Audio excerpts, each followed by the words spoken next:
लोकसभा चुनाव का सेमीफाइनल का रिजल्ट आ गया है। बीजेपी इस सेमीफाइनल में निर्विवाद विजेता बनकर उभरी है। पार्टी ने मध्य प्रदेश, राजस्थान में बम्पर जीत हासिल की है। वहीं छत्तीसगढ़ में भी उम्मीद के उलट कांग्रेस को धूल चटाई गई है। कांग्रेस के लिए सिर्फ तेलंगाना ही संतावना जीत के रूप में सामने आया है। मुख्य रूप से 5 राज्यों के चुनाव परिणाम बीजेपी के लिए गदगद करने वाला मामला है। इन सब के बीच इन विधानसभा चुनाव में कुछ ऐसी चीजें हैं जो बीजेपी के लिए खतरे की घंटी हो सकती हैं। सबसे पहली बात है कि इन 5 राज्यों के विधानसभा चुनाव में कांग्रेस कुल वोट के मामले में बीजेपी पर भारी पड़ी है। इन 5 राज्यों के विधानसभा चुनाव में कांग्रेस को कुल 4.92 करोड़ वोट मिले हैं। वहीं बीजेपी को 4.80 करोड़ वोट मिले हैं। राजस्थान, मध्य प्रदेश, तेलंगाना में बीजेपी को कांग्रेस के मुकाबले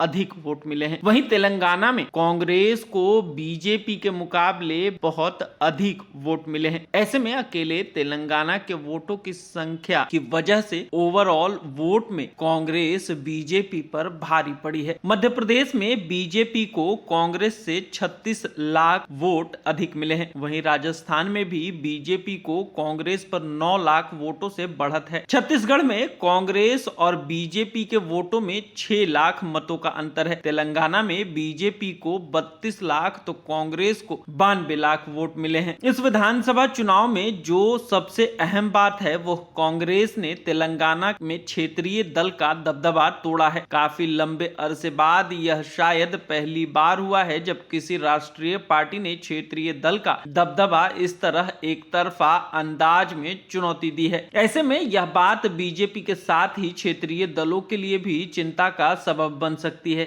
ऐसे में बीजेपी को इस बात से सावधान रहना होगा कि यदि कांग्रेस एक राज्य में क्षेत्रीय दल का दबदबा खत्म कर सकती है तो लोकसभा चुनाव में क्षेत्रीय दल से हाथ मिला ले तो बीजेपी के लिए स्थिति चुनौतीपूर्ण हो सकती है। हालांकि इसका पहला पहलू भी है कि कांग्रेस 1967 में तमिलनाडु, यूपी में 1989, बिहार में 1900 और उड़ीसा में 2000 के बाद से सत्ता में नहीं आई है। लेकिन एक बात जो कांग्रेस के पक्ष में है वो है तमिलनाडु, यूपी और बिहार में क्षेत्रीय दल कांग्रेस के साथ इंडिया गठबंधन में है। लोकसभा की कुल सीटों में से 200 सीटें ऐसी हैं जहां कांग्रेस भाजपा के मुख्य प्रतिद्वंदी बनी हुई है। ऐसे में अगर अन्य सभी विपक्षी दल कांग्रेस को अपना योगदान देने के लिए तैयार हो जाते हैं तो इस लड़ाई में कांग्रेस अधिक घातक बन सकती है। ऐसे में बीजेपी को अपनी रणनीति को सबसे अधिक मजबूत बनाना होगा। इसके लिए अहम है कि इंडिया गठबंधन में सीटों को लेकर सहमति बने। हालांकि 5 राज्यों में कांग्रेस को मिली हार ने